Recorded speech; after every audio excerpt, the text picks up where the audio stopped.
Assalamualaikum warahmatullahi wabarakatuh. Bismillahirrahmanirrahim. Alhamdulillahirabbil alamin. Wabihi nasta'inu ala umurid dunya waddin. Wassalatu wassalamu ala asrofil anbiya'i wal mursalin Sayyidina Muhammadin wa ala alihi washabihi ajmain, amma ba'du. Pemirsa Spensta Serasi yang dirahmati Allah, marilah kita panjatkan puji dan syukur kehadirat Allah Subhanahu wa Ta'ala, karena atas rahmat dan karunia-Nya kita masih diberikan kesempatan, kesehatan dan hidayah di bulan Ramadan ini. Bulan Ramadan adalah bulan yang penuh berkah, bulan yang penuh ampunan, bulan kebaikan, bulan yang Allah lipat gandakan semua amal kebaikan kita. Untuk itu, marilah kita berlomba-lomba memperbanyak amal soleh dalam bulan puasa ini, sebagai bentuk pengabdian kita kepada Allah, dengan harapan agar kita termasuk ke dalam orang-orang yang bertakwa. Sebagaimana firman-Nya, ya ayyuhallazina amanu kutiba alaikumussyam kama kutiba alal lazina min qablikum la'allakum tattaqun. Banyak sekali amal soleh yang dapat kita lakukan dalam bulan ini. Kita bisa memperbanyak sholat sunnah, membaca dan mempelajari Al-Quran, memperbanyak zikrullah. Namun jangan lupa, kita juga dianjurkan untuk melakukan kesolehan sosial yang bisa dirasakan langsung oleh orang-orang terdekat kita, yang dapat kita lakukan dengan memperbanyak sedekah, mengajarkan ilmu yang bermanfaat, memberikan saran atau nasihat yang berguna bagi mereka, karena sebaik-baik manusia adalah orang yang bermanfaat bagi sesamanya. Ada banyak kalimat dzikir yang biasa kita ucapkan di keseharian kita dalam rangka taqarrub ilallah. Pada kesempatan ini, saya akan menyampaikan tentang makna dan keutamaan dari salah satu kalimat dzikir, yaitu Ya Rahman Ya Rahim. Kalimat Ya Rahman Ya Rahim tentunya tidaklah asing bagi kita, karena memang sering kita ucapkan. Kalimat Ya Rahman Ya Rahim merupakan bagian dari kalimat Asmaul Husna. Kalimat ini menjadi sangat istimewa karena menjadi ayat pertama sebagai pembuka kitab suci Al-Quranul Karim. Para musafir Al-Quran berpendapat bahwa intisari dari Al-Quran terdapat dalam surat Al-Fatihah. Sedangkan intisari dalam surat Al-Fatihah terdapat dalam ayat pertama, yaitu Bismillahirrohmanirrohim, yang artinya dengan nama Allah yang Maha Pengasih lagi Maha Penyayang.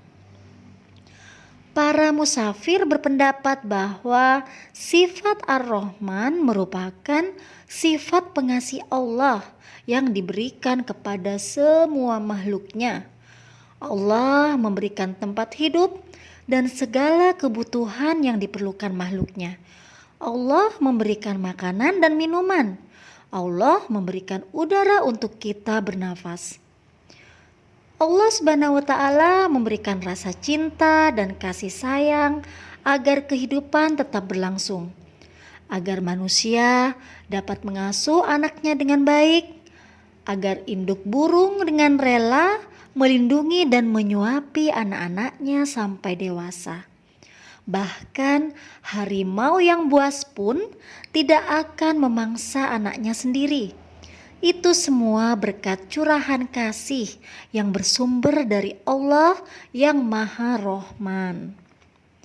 Adapun sifat Allah Ar-Rahim adalah sifat penyayang Allah yang diberikan kepada hamba-hambanya yang beriman, sebagai balasan atas ketaatannya kepada Allah.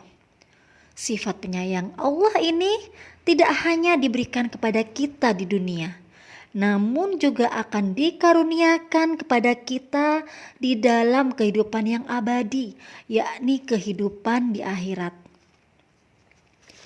Pemirsa Spensta Serasi yang dirahmati Allah, ada banyak kisah inspiratif tentang keutamaan sifat pengasih dan penyayang.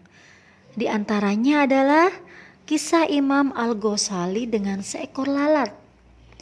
Imam Al-Ghazali adalah salah seorang imam yang banyak menjadi rujukan kaum muslim karena kisah hidup dan karyanya yang sangat terkenal yang berupa kitab. Pada suatu malam, Imam Al-Ghazali bermimpi. Beliau ditanya oleh Allah tentang amal dan bekal apa yang akan dibawanya dalam menghadap Allah. Kemudian Imam Al-Ghazali menjelaskan satu persatu rincian amal-amal kebaikan yang pernah beliau lakukan. Namun ternyata Allah SWT tidak tertarik dengan semua amal yang telah diceritakannya. Sehingga beliau melanjutkan jawabannya dengan menceritakan tentang kebaikannya yang beliau anggap sebagai kebaikan kecil karena hanya membantu seekor lalat. Dikisahkan dalam buku Hujjatul Islam oleh Ustadz Ghafur Al-Latif bahwa pada suatu hari ketika Imam Al-Ghazali tengah tenggelam dalam aktivitasnya menulis sebuah kitab, tiba-tiba ada seekor lalat yang hinggap di ujung penanya. Pena yang beliau gunakan untuk menulis. Lalat itu ternyata lalat yang sedang haus, sehingga tidak hanya hinggap di ujung pena yang digunakan Imam Al-Ghazali, namun juga meminum dengan lahap tinta yang terdapat di ujung pena. Melihat kejadian tersebut, Imam Al-Ghazali menghentikan kegiatan menulisnya. Beliau mengamati dan membiarkan lalat tersebut meminum tinta penanya sampai puas. Sampai akhirnya lalat itu pergi. Setelah mendengarkan cerita tersebut, kemudian Allah berfirman, "Masuklah ke dalam surgaku bersama dengan hambaku yang memiliki belas asih." Kisah tersebut menunjukkan betapa agama Islam mendorong umatnya untuk belas asih.